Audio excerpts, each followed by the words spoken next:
#MeToo, el movimiento creado para visibilizar los abusos cometidos por los hombres en contra de las mujeres, finalmente ha alcanzado a México más allá del ámbito artístico.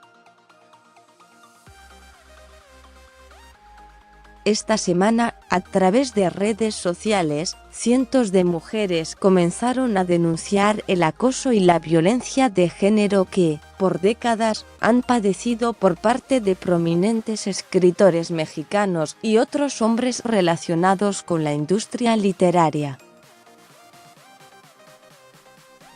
El hashtag #MeToo escritores mexicanos se colocó como tendencia en Twitter, derivado de las denuncias que un grupo de chicas hizo en contra de Erson Varona, quien ha sido editor de la revista Tierra Adentro y ha colaborado en medios como Nexos, Letras Libres, Punto de Partida y La Tempestad.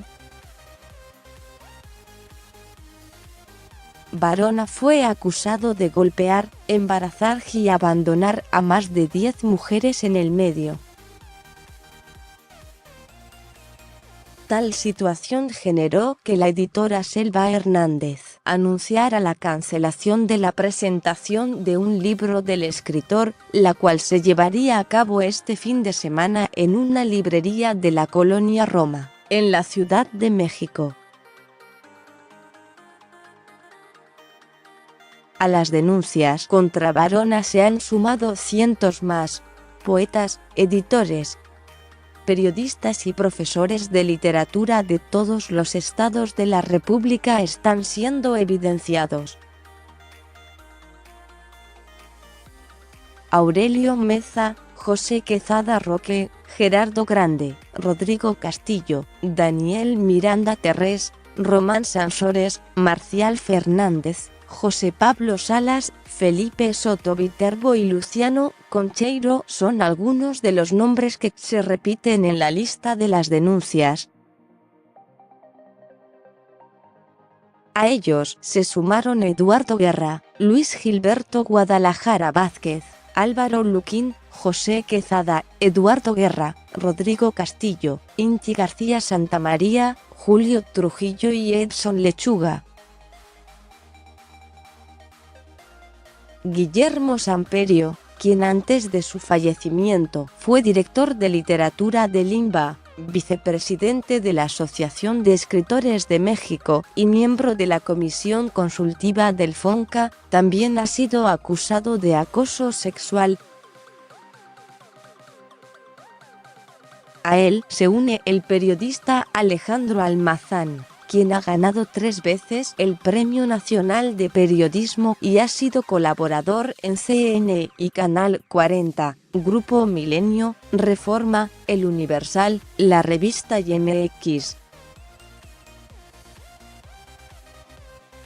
Destaca Rodrigo Castillo, quien es director del programa cultural Tierra Adentro del Consejo Nacional para la Cultura y las Artes, además de dirigir la edición de una revista homónima, de Esquina Boxeo y de La Dulce Ciencia Ediciones.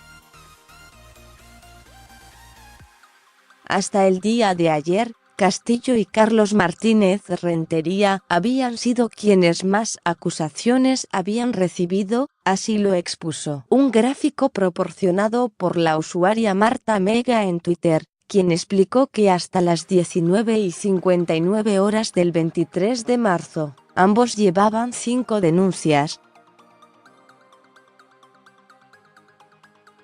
La lista de periodistas y escritores denunciados por sus colegas, alumnas o amigas en las redes sociales aumenta día a día. Con cada mensaje se evidencia el alto porcentaje de mujeres que han sido víctimas de acoso en el sector cultural mexicano. Esta es la primera vez que sus denuncias forman parte de un movimiento público en el que se dan nombres y apellidos de los agresores. Aunque es muy pronto, Para saber cuál será el desenlace del movimiento en México, es innegable que las élites socioculturales de nuestra sociedad también están marcadas por la violencia machista. Acoso, chantaje, discriminación, violencia verbal y psicológica, y hasta violaciones.